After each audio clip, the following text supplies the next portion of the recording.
ងជាមួយនឹងលំអិតកេសរនៃផ្កាឈូកថាដូចជាគេសាចទឹកមាសអោភះឡើងនៅក្នុងពេលហ្នឹងក្នុងដំណើរនៃព្រះសម្មាសម្ពុទ្ធបតុមុត្តរៈអញ្ចឹងទៅព្រះអង្គទ្រង់ប្រណិមថាបតុមុត្តរៈនឹងឯងដោយសេចក្តីថាក្នុងការដែលមានផ្កាឈូកផុសឡើងទ្រព្រះបាទទានៃព្រះដ៏មានប្រភានឹងស្ដេចយាងចូលទៅកាន់ហង្សវតីក្នុងការនោះព្រះពុទ្ធបិតាក៏បានទ្រង់ស្ដេចយាងមកទទួលព្រះសម្មាសម្ពុទ្ធព្រះអង្គទ្រង់ត្រាស់សម្ដែងនៅព្រះធម៌ញ៉ាំងអរិយមេអរិយផលដល់នឹងឧបាសកបាសិកាអីភិក្ខុភិក្ខុនីអីណាទៀតគឺដែលជ្រះថ្លានឹងព្រះសម្មាសម្ពុទ្ធពេលចឹងទៅថាអត់ទៅណាទេនៅចាំគាល់ព្រះអង្គតើព្រះអង្គទ្រង់ស្ដេចយាងអំពីទេវលោកមកវិញនឹងក្នុងពេលណានឹងបានក្រាបទូលសួរដល់ព្រះអនុរុទ្ធព្រះអនុរុទ្ធនឹង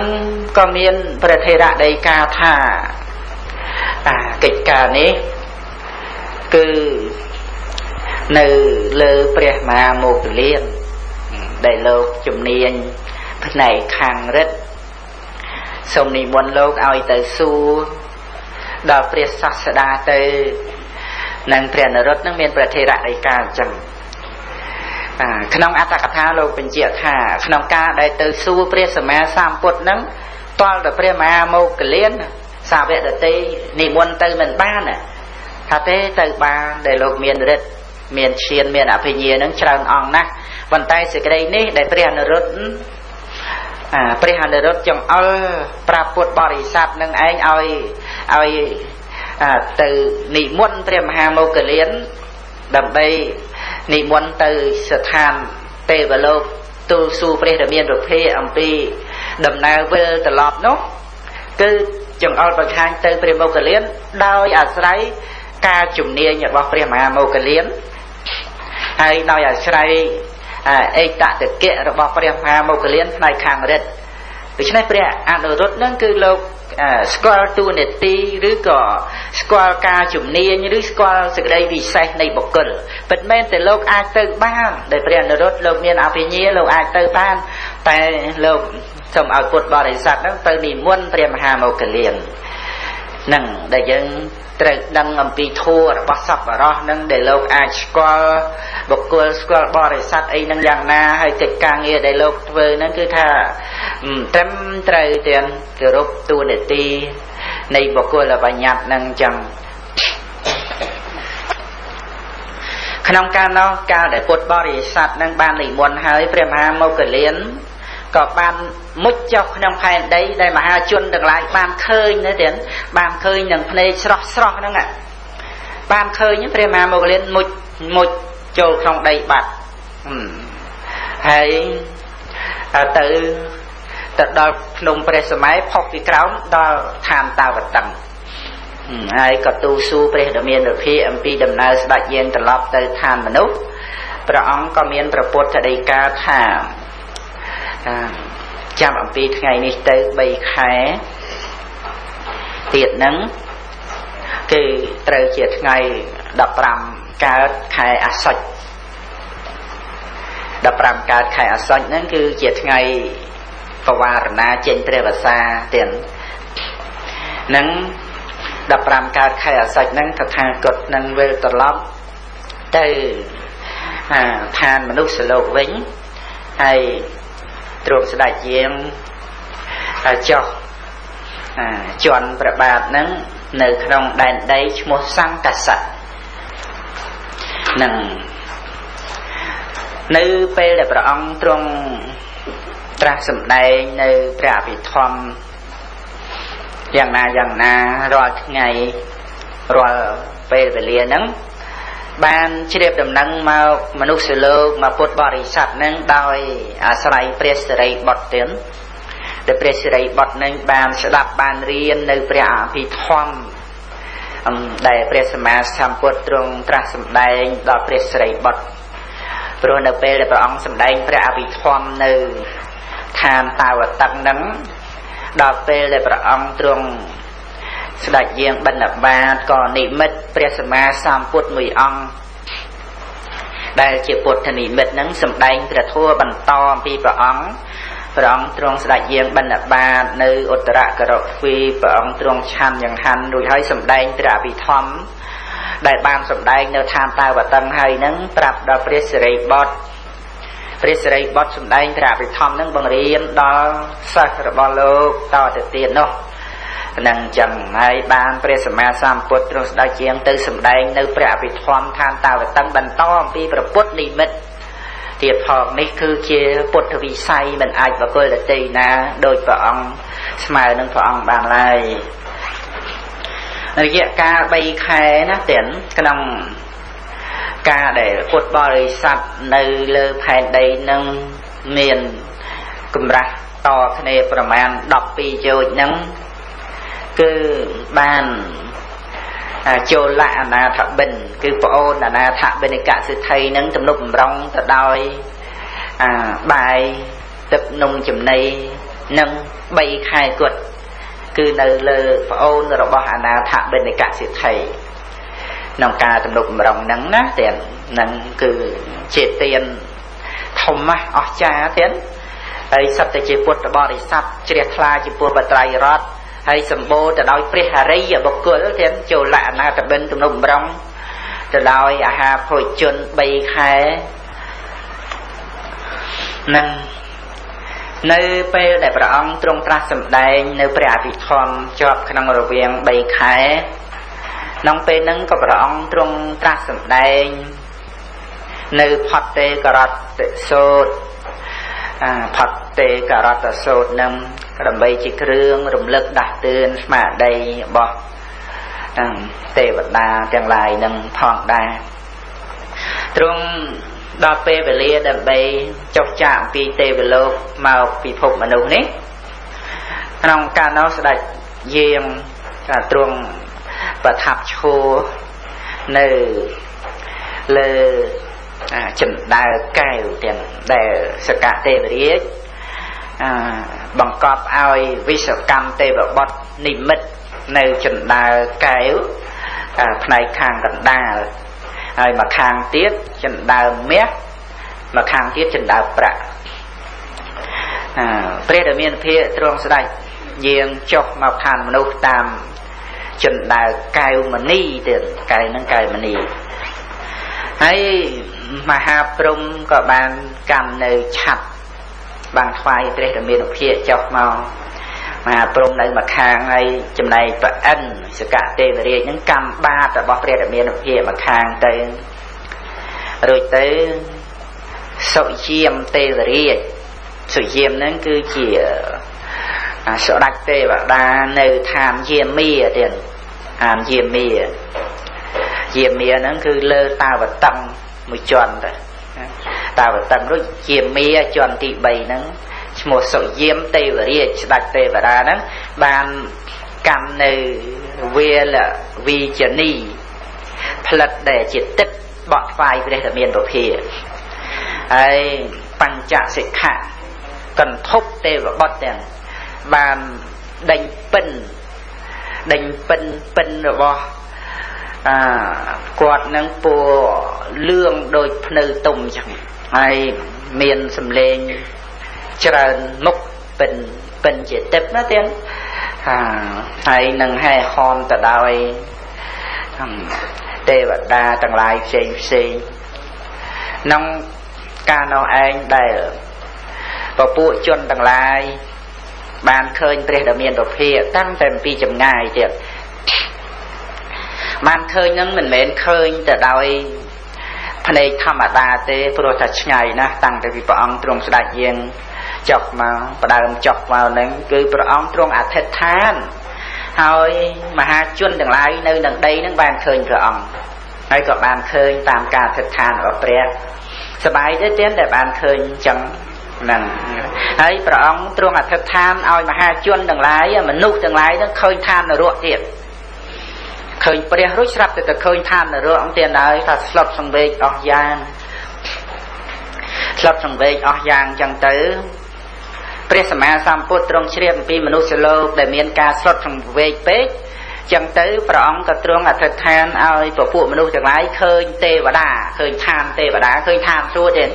មនុស្សមានភ្នែកធម្មតាអត់មានចិត្តជាអីបានឃើញឋានទេវតាក្នុងពេលហ្នឹងហើយនឹងចឹងណាទាំងនៅពេលដែលបានឃើញឋាននរកមនុស្សទាំងឡាយហ្នឹងអត់មានគិតថានឹងធ្វើបាបទេមនុស្សទាំងឡាយអត់មានគិតថាអញនឹងខឹងអញនឹងកាចអញនឹងចំណែននឹងគេអញនឹងចង់បានអីអត់ទេថាអូយមានលៀបណាស់អញមានលៀបណាស់ប្រសើរណាស់ដែលបានកើតជាមនុស្សដូច្នេះគួរអីដើម្បីអញទៅខឹងអញនឹងទៅក្រោតអញទៅវាយទៅកាប់ទៅចាក់ទៅឆ្លោះតោះតេងអីជាមួយនឹងអ្នកណាអញនឹងប្រាថ្នាចង់បានអីទៀតដែលបានមកជាមនុស្សនឹងហើយគួរឲ្យឆ្លត់ខ្លាចភព3ដែលមាននរកមានអបាយភូមិនឹងត្រូវតែប្រព្រឹត្តព្រះមច្ចរិយធម៌ឲ្យរួចផុតចាកភព3អានឹងចឹងទាំងព្រោះមានតែសង្ឃឹមអីសំបីនៅជាមនុស្សហ្នឹងក៏មិនមែននៅរហូតនឹងនរករងចាំតែអញ្ចឹងដូច្នេះខំប្រឹងប្រព្រឹត្តព្រះមច្ចរិយធម៌ឲ្យរួចផុតអបាយភូមិឲ្យរួចផុតពីភព3ទៅរួចផុតចាកទុក្ខណាទាំងនឹងកណាគុណចាស់ពិចារណានៅសង្វេគវត្ថុឲ្យបានរឿយទាំងទៅប្រឹងប្រែងបំពេញសេចក្តីល្អឲ្យសង្រួមកាត់បន្ថយនៅការលោភលន់កាត់បន្ថយនៅការខឹងក្រោធជួនកាលមនុស្សយើងរំលងរបស់ដ៏ប្រសើរគឺជីវិតមនុស្សកំណើតមនុស្សទៀតរំលងទៅហើយទៅស្វែងរកលៀបយសសការៈនឹងឯងសម្រាប់ជីវិតមនុស្សនឹងវាមិនសមទេទាំងជីវិតមនុស្សមានតម្លៃណាស់មានតម្លៃស្មើនឹងព្រះមច្ចរិយធម៌ហើយរឿងអីយកជីវិតមនុស្សនឹងដាក់តម្លៃស្មើនឹងទ្រព្យសម្បត្តិលៀបសការៈក្នុងលោកវាថោកពេកទៀតលៀបសការៈសម្បត្តិក្នុងលោកយកមកដាក់ស្មើនឹងជីវិតមនុស្សថោកពេកហើយជីវិតមនុស្សនឹងជីវិតមនុស្សនេះមានគុណតម្លៃស្មើនឹងព្រះមច្ចរិយធម៌ស្មើនឹងមគ្គផលដែលអាចសម្រេចបានដល់មគ្គផលក្នុងកំណើតមនុស្សណាទាំងហើយស្រាប់តែកើតមកជាមនុស្សភ្លេចពិចារណាពីតម្លៃនៃជីវិតមនុស្សបែរទៅជាស្វែងរកលៀបស្វែងរកយសប្រឡំប្រណាំងគ្នាក្នុងរឿងទ្រព្យសម្បត្តិសពគ្រប់ប្រការគ្រឿងក្នុងលោកសម្បត្តិនានានឹងយ៉ាងណាដើម្បីឲ្យតែបានហើយមានអីទៀតចាស់រាល់ថ្ងៃចាស់រាល់ថ្ងៃ60ឆ្នាំហើយមានតន់ទៅគ្រប់អីសម្បត្តិក្នុងលោកហ្នឹងហើយក៏ស្លាប់ចោលទៅអាសាអិតកាកើតមកមេជាតិហ្នឹងទាំងមានបានប្រព្រឹត្តព្រះមច្ចរិយធម៌ជាធម៌ជាអីណាអត់ណាបានថាមិនពិចារណាហ្នឹងមិនពិចារណាស្រឡាញ់ខ្លួនឯងពេកប៉ុន្តែទុកដាក់ជីវិតខ្លួនឯងជាមនុស្សហ្នឹងឲ្យថោកជាមួយនឹងសម្បត្តិក្នុងលោកចឹងទាំងដូច្នេះសូមឲ្យបានជ្រាបណាទៀតជីវិតមនុស្សនឹងថ្លៃណាស់កុំមើលកុំរំលងហួសថាមនុស្សនឹងតលតែបានមាសប្រាក់ទ្រព្យសម្បត្តិប៉ុណ្ណេះបានសំបានល្មមបានគ្រប់បានគ្រាន់បានឆ្អែតបានឆ្អន់អត់ទេកុំទុកដាក់ជីវិតទៅនឹងរបស់ក្នុងលោកជីវិតមនុស្សមានតម្លៃណាស់ទោះជាសម្បត្តិនឹងឯងបានតិចបានច្រើនអីនឹងយ៉ាងណាជាធម្មតានៃផលបុណ្យឬក៏ផលអំពើកម្មដែលបានធ្វើមកប៉ុន្តែរឿងសំខាន់បានអីក៏បានទៅអត់អីក៏អត់ទៅតែជីវិតមនុស្សនេះគ្រប់គ្រាន់ហើយដែលអាចរស់នៅបានគឺបដូរជាមួយនឹងព្រះមច្ចរិយធម៌ទៀតគ្រប់គ្រាន់ហើយជីវិតមនុស្សនេះអត់ចាំបាច់ថាតលតែមានអីទៀតទៅតែប្រសើរទៅតែគ្រាន់បើក្នុងកំណើតមនុស្សអត់ទេកុំយល់ខុសអញ្ចឹងជីវិតមនុស្សទៀតដែលក្នុងលោកនេះណាដែលក្នុងលោកគេសន្មតថាកើតមកជាមនុស្សមានការបរិភោគទទួលទានឆ្អែតគ្រប់គ្រាន់ឆ្ងាញ់ពេញមាត់តាមចំណង់ដែលចង់ហើយនឹងពិសាឆ្ងាញ់អញ្ចឹងទៅសម្រានលក់ស្រួលទៅហើយមានកិត្តិយសដោយបរិវារយសដោយអិសរិយយសក៏នឹងទៅគឺគ្រប់គ្រាន់ហើយជីវិតមនុស្សស្លាប់ទៅអស់ចិត្តហើយអានឹងក្នុងលោកហ្នឹងគេឲ្យតម្លៃជីវិតមនុស្សនៅត្រង់កន្លែងហ្នឹងអញ្ចឹងប៉ុន្តែខុសទេទៀតតាមពិតមនុស្សកម្របានមកណាស់រឿងអីដែលយើងទៅបដូរជាមួយនឹងសម្បត្តិក្នុងលោកហើយស្លាប់ចោលទៅដដែលអញ្ចឹងហ្នឹងហើយវាអត់មានសន្សំណាទៀតការសន្សំក្នុងសន្តានមិនមែនសន្សំទ្រព្យសម្បត្តិបានទេណាមិនមែនសន្សំលៀបយសសការៈបានទេណាក្នុងសន្តានហ្នឹងគឺសន្សំនៅឧបនិស្ស័យអំពើកម្មដែលបានធ្វើបារមីឧបបារមីនឹងអញ្ចឹងបានថាសេចក្តីនេះកណាគុណម្ចាស់អាចដើម្បីនឹងជ្រាបច្បាស់អំពីតម្លៃនៃជីវិតមនុស្សហើយដែលព្រះសម្មាសម្ពុទ្ធព្រះអង្គទ្រង់បង្ហាញមនុស្សឲ្យឃើញឋាននរកអីអញ្ចឹង cứ thả chỉ ca ở cha nó tiền đây mà lúc nâng anh ai miền ca xuất sang về ai vi cha được 3 ประการ10 kiloประการkhông đặt nhà thà nâng phơi bon cười son không prang prai bằng pin chỉ đây là o giang ruột ron giang rò ha rò hon ná tiền giang rò ha rò hon pro khai nè rồi nâng ấy nâng nơi trong pe nu mà hai chân đừng lai nực cực than đừng khắp phai bằng cung pre hỏi ban nhọc nhọc để ban môn kế còn té nè để ban phai bằng cung pre sama sam put môn kế bằng óc cứ pre sợi bọt tiền nâng môn kế bằng óc cứ pre sợi bọt để ban khắp phai bằng cung môn kế rồi tới pre là miền phía và ông trung tra su nơi pan nhà hà từ tam vị say này bọc cửa đầm bay oi mà hai chân đừng lai ban đăng ngầm píอานุเพียบในปัญญาระบบเปรียบบทคือสู้ปัญญาจำพวกประทชนดังไรโลกิยะชนนั้นก็บานคลายก็บานเจดังโยโจเจ็ดจังเตยโดยพระองค์ตรวงตราสู้อมปีเรื่องสาวตาปัตตเมะประทชนดังอ๋อในสงิมมันอาจคลายรุยไล่เมียนแต่สาวตาปันแบบเกลือนั่งเลิกอาจคลายรุยบ้าไอ้ดาลพระองค์ตรวงตรัสสู้อมปีเรื่องสักเตียเกมีเนี้ยสาวตาปันแบบเกลือในสงิมอ๋อเมียนแต่สักเตียเกมีแบบเกลือได้คลายรุยเตยบานให้บรรทอเตยพระองค์ตรวงตรัสสู้อมปีเรื่องอรหัตเมะเปรียสักเตียเกมีแบบเกลือในสงิมอ๋อนั่งจังเปรียนาเกมีปกติโลกชายเติบานไอเนเปเลพระองค์ตรวงตราสูอันปีอรหัตเมะเปรียนาเกมีปกติก็ในสงิมอ๋อใจนั่งเมียนแต่เปรียรหันเตแต่โลกชายบานไอเนเปลพระองค์ตรวงตราสูในเชียนในวิสัยในกระดองเป็นนั่งปีเขาดัดเตในสงิมอ๋อเตียนเมียนแต่เปรียมาโมกเลียนเตแต่โลกชายรุยบานในขนมเรื่องเชียนบอลเลิกไอเนเปได้เปรสมาสามพุทธตรงตรัสรู้ในวิสัยในเปรสไรบดถึงไปเปรมาโมกเลียนก็ชลายอัดรุ่ยได้เปรสไรบดชลายรุ่ยบ้านไอที่มันพอดพระองค์ตรงตรัสรู้ในทัวได้จะวิสัยในเปรสมาสามพุทธเปรสไรบดกึศอัดเคยเถียนเปรสไรบดกึศอัดเคยโลกก็ใบมือตึกโตตึกทอมแต่ใบมือจุ่มเป็นอย่างหลกนึกตื้ออัดดังทำให้ชายอัดรุ่ยโดยชายอัดรุ่ยจังหลกมือตึกข้างกาตึกตะบงตึกข้างเล็กตึกข้างเชิงหลกมือจุ่มเป็นหลกหนึ่งในขนมเป็นนังเปรสมาสัมพุทธตรงเชียมหนึ่งไอ้ดำไปกำไอ้เปรสไอบทหนึ่งมีการดมบะนังเตรสิกึศพระองค์กระทรวงประเตียนในนี่ถ้ามเนสไรบดเนี่ยเชียบอมปีกากาลังในกายได้เต้นั่งขนมเป็นนั่งกรอนในพระองค์ประเตียนนี่เป็นนั่งเปรสไรบดกับบานขยมพระองค์เชียบให้ขยมพระองค์ดังให้บานเชียบในนี่ดอกชราปอนเตียนให้กับบานชลายปัญหาเปรียบเมียนอุเพียได้เจอวิสัยในเปรสมาสามพุทธคือเปรสไรบดชลายรุ่ยบานเตียนโดยครั้นแต่เปรสมาสามพุทธประเตียนนี่สิ่งใดนั่งได้หมายจนดังไรนั่งไอ้โพสสาวอจานะเปรสไรบดนี่ไอ้อาจชลายต่อปัญหาได้เจอวิสัยในเปรสมาสามพุทธบานปัญหาตอนในพระองค์ประเตียนนี้นะเตียนในปัญหาสู่ชลายไอ้นั่งจำกันได้สมาร์ทกับสอบสำได้จะเมียนโอกาสจำกันได้จำได้หนึ่ง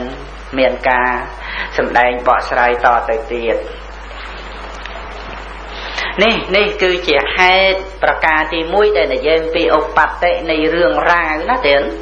เรื่องราวได้ทำเปรียบเสด็จบทนี้อันอาเจียกัมพูเลิกปีเขาจังไรในการเมียนปัญญาโดยอาศัยการประรุกแต่เรื่องราวจังอ๋อนองชีวิตปัจจุบันระบบโลกนั่งให้จมพัวเรื่องราวจังไรเซ็งเราบอกเปรียมาโมกเลียนกับเมียนเราบอกเปรียมากาสปะนั่งกับเมียนจังนะเตียนไอ้จุ่มในอุปนิสัยได้โลกตั้งจัดประทานปีมนนั่งมาก็เมียน ព្រះសិរីបុត្របានបួសជាប់តគ្នា500ជាតិទៀតជាតាបោះបួសជាតាបោះបួសជាអេសីណាទៀត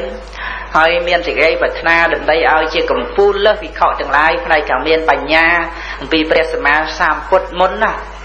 តាំងអំពីព្រះសម្មាសម្ពុទ្ធអនោមតសីណាទៀតនឹងមួយអសង្ខ័យហើយខែមួយសែនផែនដីនឹងម្លេះនឹងឧបនិស្ស័យក្នុងកាលមុននឹងមានអញ្ចឹងហើយក៏ធ្លាប់មានការអប់រំនៅបញ្ញាឆ្លាតនៅក្នុងរឿងបញ្ញាដោយប្រការផ្សេងលើសពួកតាបោះទាំងឡាយដែលជាកូនសិស្សដែលជាអន្តេវាសិករបស់លោកនឹងហើយមានរឿងរ៉ាវមានជាដកទាំងឡាយផ្សេងដែលជាឧបនិស្ស័យនៃបញ្ញារបស់លោកអំពីជាតិមុននិងឧបនិស្ស័យនៃសេចក្តីប្រាថ្នារបស់លោកហើយដោយសេចក្តីជំនាញណាទៀតដោយសេចក្តីជំនាញដោយហេតុប្រការទី3នោះគឺព្រះសិរីបុត្រនឹងក្នុងការសម្ដែងធម៌កណ្ដាលបរិស័ទនឹងលោកសម្ដែងល្អណាស់ហើយក្នុងធម៌អាដែលលោកសម្ដែងនឹងចប់តាក់ទងនឹងអរិយសច្ចធម៌សម្ដែងនៅអរិយសច្ចធម៌គឺល្អណាស់ជំនាញណាស់លើកលែងតែព្រះដែលមានប្រភេទចេញគឺព្រះសិរីបុត្រនឹងកំពូលទាំងផ្នែកក្នុងការសម្ដែងអំពីអរិយសច្ចធម៌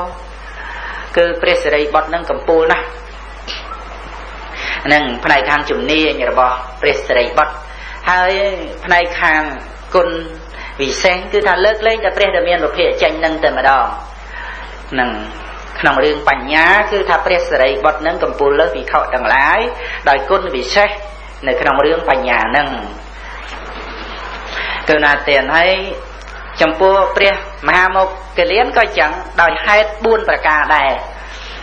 ដើម្បីបានជាឯកតកិៈដោយការស្ថាបនានៃព្រះសម្មាសម្ពុទ្ធកម្ពូលលើសវិខទាំងឡាយផ្នែកខាងមានฤទ្ធិផ្នែកខាងមានฤទ្ធិឈានណាទៀតផ្នែកខាងមានฤទ្ធិមានឈានសម្រាប់បាននឹងគឺថាលើសវិខទាំងឡាយហ្នឹង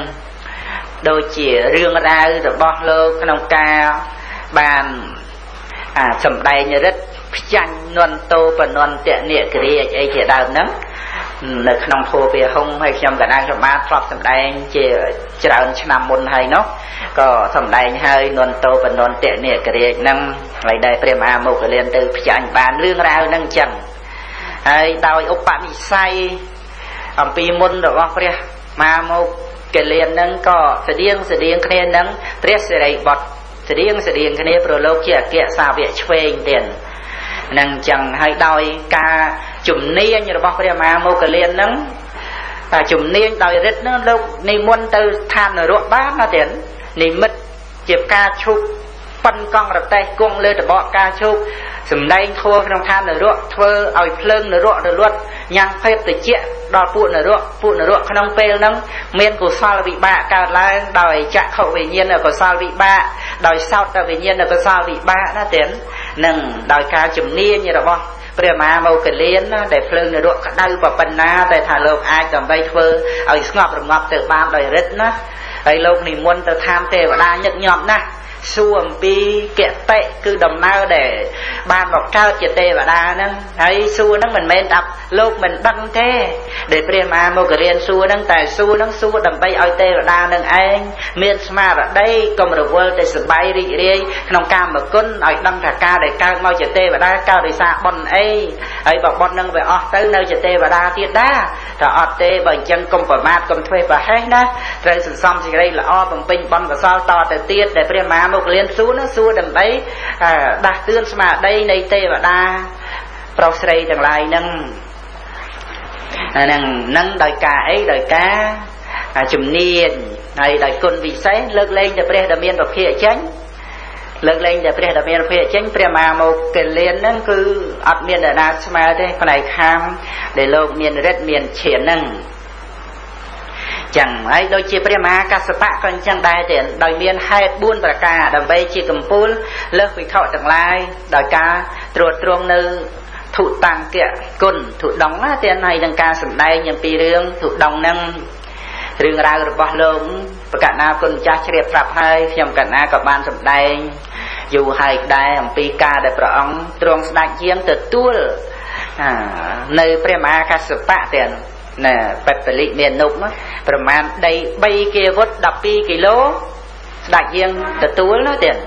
hay ban trongประเตียนជាភិក្ខុដោយអវាទ3ប្រការហើយមិនត្រឹមតែប៉ុណ្ណឹងទេព្រះអង្គទ្រង់ដូរផ្លាស់ចីវររបស់ព្រះអង្គផ្ទាល់ហ្នឹងឲ្យដល់ព្រះមហាកស្សបៈទៀតផងអាហ្នឹងរឿងរ៉ាវដែលអស្ចារ្យ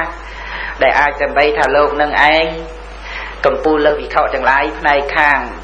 ធុដម្មរឿងរ៉ាវនឹងអញ្ចឹងហើយក្នុងការដែលឧបនិស្ស័យរបស់លោកអំពីកាលមុនហ្នឹងក៏មានយ៉ាងណាខ្ញុំកណាខ្ញុំបាទនឹងសម្ដែងរៀបរាប់តទៅនៅពេលដែលចំអំពីអេតតកៈរបស់លោកប្រវត្តិរឿងរ៉ាវរបស់លោកខ្លះថែមតទៅទៀតនឹងអញ្ចឹងហើយចំពោះការជំនាញរបស់ព្រះមហាកស្សបៈគឺជំនាញក្នុងការសម្ដែងព្រះធម៌គឺការដែលសម្ដែងព្រះធម៌របស់ព្រះមហាកស្សបៈមិនដែលផុតឆ្ងាយអំពីកថាវត្ថុ10ទេទៀតមានតែក្តីសន្តោសមានការប្រាថ្នាតិចអីជាដើមហ្នឹងមិនផុតពីហ្នឹងទេព្រះមហាកស្សបៈសម្ដែងព្រះធម៌ហ្នឹងលោកជំនាញរឿងហ្នឹងអញ្ចឹងហើយគុណពិសេសរបស់លោកគឺថាវាតែព្រះសម្មាសម្ពុទ្ធចេញអត់មាននរាស្មើព្រះមហាកស្សបៈផ្នែកខាងត្រួតត្រងនៅធុដង្គគុណទេនឹងអញ្ចឹងដោយហេតុសពគ្រប់ប្រការទាំង4យ៉ាងហ្នឹងឥឡូវបន្តទៅខ្ញុំកណាខ្ញុំបាននឹងរៀបរាប់ប្រវត្តិរបស់ព្រះមហាអញ្ញាកណ្ដញ្ញៈទៀតក្នុងសាសនានៃព្រះសម្មាសម្ពុទ្ធណាមុនគឺព្រះសម្មាសម្ពុទ្ធ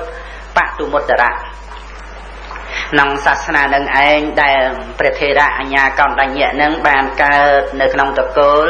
សិទ្ធិមហាសាលទៀតមានទ្រព្យសម្បត្តិច្រើនណាស់នឹងនៅក្នុងនគរហង្សបុរីណាហង្សបុរីហង្សវតីនឹងគឺថាជានគរធំមួយនៅក្នុងសាសនាព្រះសម្មាសម្ពុទ្ធបតុមុត្តរៈហើយព្រះសម្មាសម្ពុទ្ធបតុមុត្តរៈនឹងរាប់ត្រឡប់អំពីផតកັບនឹងទៅក្រោយ100,000 គាត់ទៀត100,000មហាកັບគឺ100,000 ផែនដីណាទៀត100,000 ផែនដីមុនផែនដីហ្នឹងក្នុងកាលហ្នឹងគឺព្រះសម្មាសម្ពុទ្ធបតុមុត្តរៈនឹងដែលមានប្រជជន100,000 ឆ្នាំណាទៀតប្រជជនច្រើនណាស់អាយុមនុស្សកាលហ្នឹង100,000 ឆ្នាំទៀតក្នុងរវាងមនុស្សអាយុហ្នឹងគឺថាគឺព្រះសម្មាសម្ពុទ្ធត្រាស់ដឹងតែហួសពី100,000នឹងច្រើនទៅមនុស្សមានសេចក្តីប្រមាទគឺច្រើនណាស់ដោយសេចក្តីប្រមាទអញ្ចឹងព្រោះវាក្រស្លាប់ព្រះសម្មាសម្ពុទ្ធមិនត្រាស់ទេហើយប្រកាសណាគុណចាស់ញាតិញោមបងប្អូនជ្រាបថាព្រះសម្មាសម្ពុទ្ធបតុមុត្តរៈនឹងបានជាមានព្រះនាមអញ្ចឹងមកពីអីបតុមុត្តរៈនឹងគឺមកពីបតុមៈប្រែមកថាផ្កាឈូកហើយនឹងឧត្តរៈទៀតនឹងគឺថាដោយអំណាចការដែលព្រះសម្មាសម្ពុទ្ធបតុមុត្តរៈនឹងព្រះអង្គទ្រង់ត្រាស់ដឹងឡើងក្នុងលោកហើយទ្រង់ក្រោកឡើងយាងទៅដើម្បីសម្ដែងនៅប្រធមប្រស័ព្ទលោកនឹងក្នុងជំហានដំណើររបស់ព្រះសម្មាសម្ពុទ្ធណាទៀតដែលឈានដើម្បីជន់លើផែនប្រតថា2ជំហានមុនដំបូងក្នុងដំណើរដែលព្រះអង្គទ្រង់ស្ដេចយាងទៅក្នុងលោកដើម្បីប្រស័ព្ទនឹងផ្កាឈូកផុសឡើងទ្រព្រះបាទទានៃព្រះសម្មាសម្ពុទ្ធទៀតការឈូកមកធម្មតាការឈូកនឹងគ្រាន់តែត្របកការឈូកនឹងប្រវែង90 ហត្ថទៀតត្របកការឈូកក្រហមហ្នឹងណា90 ហត្ថហើយប្រវែងកេសរការឈូកកេសរខាងក្នុងការឈូកកេសរខាងក្នុងត្របកការឈូកហ្នឹងប្រវែង30 ហត្ថហើយយើងគិតមើលមួយហត្ថគិតថាកន្លះម៉ែត្រទេចុះនឹងអញ្ចឹងហើយរង្វង់ភួងនៃកេសរហ្នឹងណារង្វង់ភួងនៃកេសរហ្នឹង12 ហត្ថទៀត12 ហត្ថហើយទីកន្លែងដែលបដិស្ថានព្រះបាទនៃព្រះសម្មាសម្ពុទ្ធនឹងឯង11 ហត្ថនឹងអញ្ចឹងនៅក្នុងពេលដែលព្រះអង្គទ្រង់ យាងទៅជន់ប្របាទលើការឈូកនឹងគ្រាន់តែគេសរបស់ការឈូកវាហុយឡើងដោយប្របាទតែជន់ទៅលើពុបគេសការឈូកហុយសពងស្រោចស្រពព្រះកាយនៃព្រះសម្មាសម្ពុទ្ធគេសការឈូកដែលហុយឡើងលើស្រោចស្រពព្រះកាយនៃព្រះអង្គនឹងប្រមាណ1នាលទៀតក្រណិតកិច្ចលំអងគេសការឈូកស្រោចស្រពព្រះកាយព្រះអង្គហ្នឹងហើយជំហានទី2របស់ព្រះអង្គឈានទៅទៀតផ្កាឈូកទី1ហ្នឹងមិនតាន់បាត់ឯណានៅត្រួប្របាទរបស់ព្រះអង្គណាទៀតហ្នឹងនៅត្រួប្របាទស្ដាំរបស់ព្រះអង្គមុនហ្នឹងប្របាទឆ្វេងជន់ពុបមួយទៀតទៅផ្កាឈូកមួយទៀតដូចគ្នាអញ្ចឹងផុសឡើងទទួលប្របាទមួយទៀតហ្នឹងអញ្ចឹង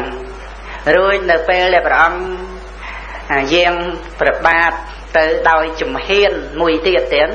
បានការឈូកមុននោះត្រូវវិនិច្ឆ័យបាត់ឈឹងអស់រលីងទៅហើយបានការឈូកមួយទៀតផុសឡើងទទួលជំហានព្រះអង្គមួយទៀតគឺមានការឈូកប្រកាសឡើង2តាមជំហានរបស់ព្រះអង្គនឹងអញ្ចឹងហើយការឈូកដែលព្រះអង្គដកជំហានផុតហើយក៏វិនិច្ឆ័យបាត់ទៅហើយរស្មីរបស់ព្រះសម្មាសម្ពុទ្ធបតុមុត្តរៈ12យោជន៍ផ្សាយដោយជុំវិញទៀតហើយឆ្លុះចាំងជាមួយនឹងលំអិតកេសរនៃការឈូកថាដូចជាគេសាចទឹកមាសអោភះឡើងនៅក្នុងពេលហ្នឹងក្នុងដំណើរនៃព្រះសម្មាសម្ពុទ្ធបតុមុត្តរៈអញ្ចឹងទៅព្រះអង្គទ្រង់ព្រះនាមថាបតុមុត្តរៈនឹងឯងដោយសេចក្តីថាក្នុងការដែលមានផ្កាឈូកផុសឡើងទ្រព្រះបាទទានៃព្រះដ៏មានប្រភានឹងស្ដេចយាងចូលទៅកាន់ហង្សវតី ក្នុងការនោះព្រះពុទ្ធបិតាក៏បានទ្រង់ស្ដេចយាងមកទទួលព្រះសម្មាសម្ពុទ្ធព្រះអង្គទ្រង់ត្រាស់សម្ដែងនៅព្រះធម៌ញ៉ាំងអរិយមេអរិយផលដល់